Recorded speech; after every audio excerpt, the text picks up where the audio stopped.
Welcome to the Slate Up-Date, an irregular video series summarizing the latest news about this tough little truck. Highlight number 1, Slate will get Tesla Supercharger access. Early test vehicles have a CCS port on the right side of the truck, but their later test vehicles and the production model will have the Tesla NACS or SAE J3400 connector on the left rear, just like Tesla does. Slate will have access to the Tesla Supercharger network, but you can charge on other networks that offer NACS too. More non-Tesla networks are adding that as an option. One thing to note is the process of plug-in charge. That's where you plug in your EV and billing is taken care of automatically, so it just starts charging. Tesla has had this forever, and other automakers and operators are adding this option too.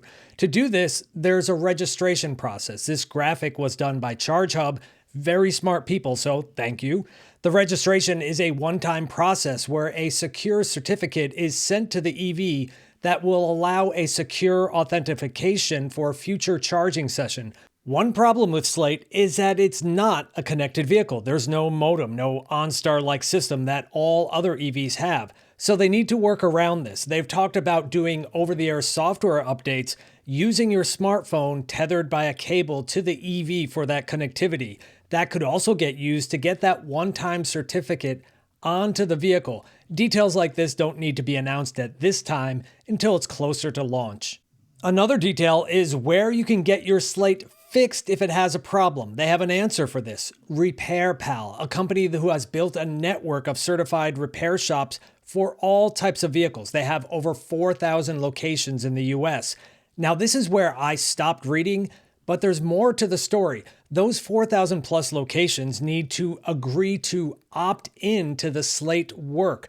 And there are different levels of certification. The most basic level involves being certified as an accessory installer. Above this is a low voltage certification, allowing them to do all types of repairs, but not to the drive battery or the motors.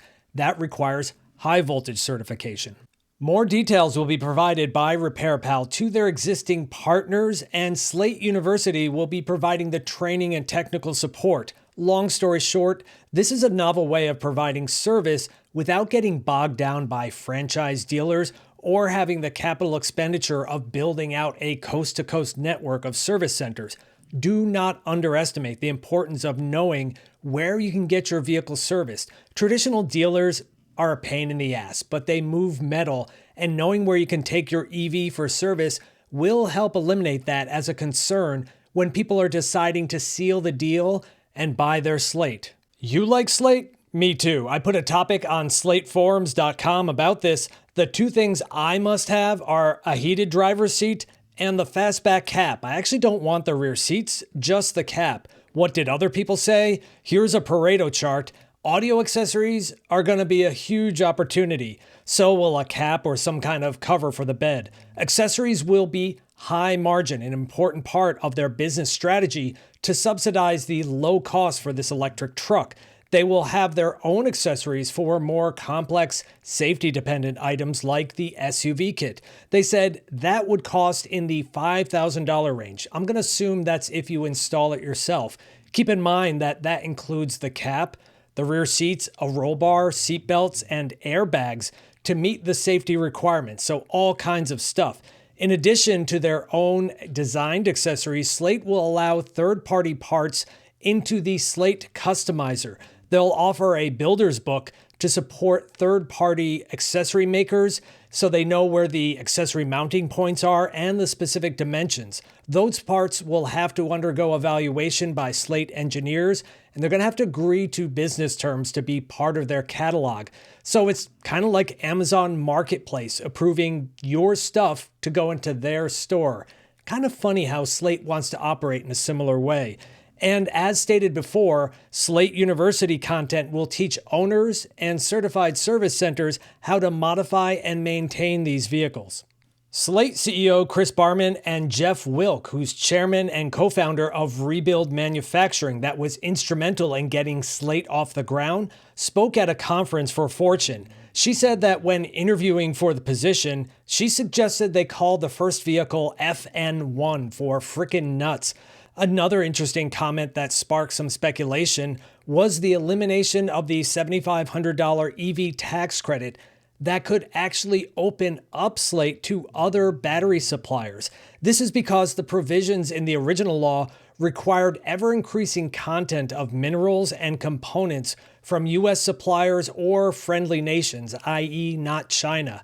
With the tax credit gone, they're actually a little more open to consider alternative supply chains. They're too far down the road to switch at this point. In some discussion boards, this went a little wild. Lots of people want to see them use cheaper lithium iron phosphate batteries, or LFP. Unfortunately, they would have to come from China. Chevrolet's next-gen Bolt will do that until LG Energy or Samsung SDI start manufacturing them in America, but that won't be for a couple of years. But they're just going to have to deal with it. And so will Slate. They're likely to stay their current course and reevaluate periodically, depending on whatever the hell happens next. Slate released a video showing hot weather testing of the truck up a steep grade with payload in the bed and towing a trailer. As a reminder, payload for the truck is respectable, about 1,400 pounds. Towing is only about 1,000 pounds. Now, how they combine the two for this test to reach the gross vehicle weight for the truck, they did not specifically specify, other than that the truck did great. And it sounds like they spent some time in Vegas too.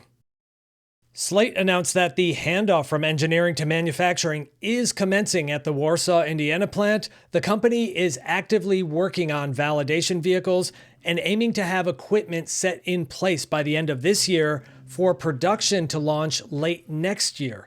This look inside an old printing plant is part of the vision of Rebuild Manufacturing, a revitalization of American manufacturing by utilizing a fresh, modern approach. Since it has no stamped body panels, they are molded composite. There's no massive presses. Since it's molded in color, there is no paint shop with complex scrubbers to remove air contamination.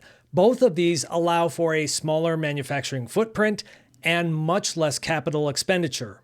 Slate is continuing to have events across the US, so visit slate.auto for a list of upcoming places. Go follow Slate on one of their social channels. They're putting out new content all the time. And I'll keep looking out for more juicy stories on Slate. I'll try to do more short, frequent video rather than these long summaries that come out less frequently. Either way, I hope you appreciate watching, liking, and subscribing.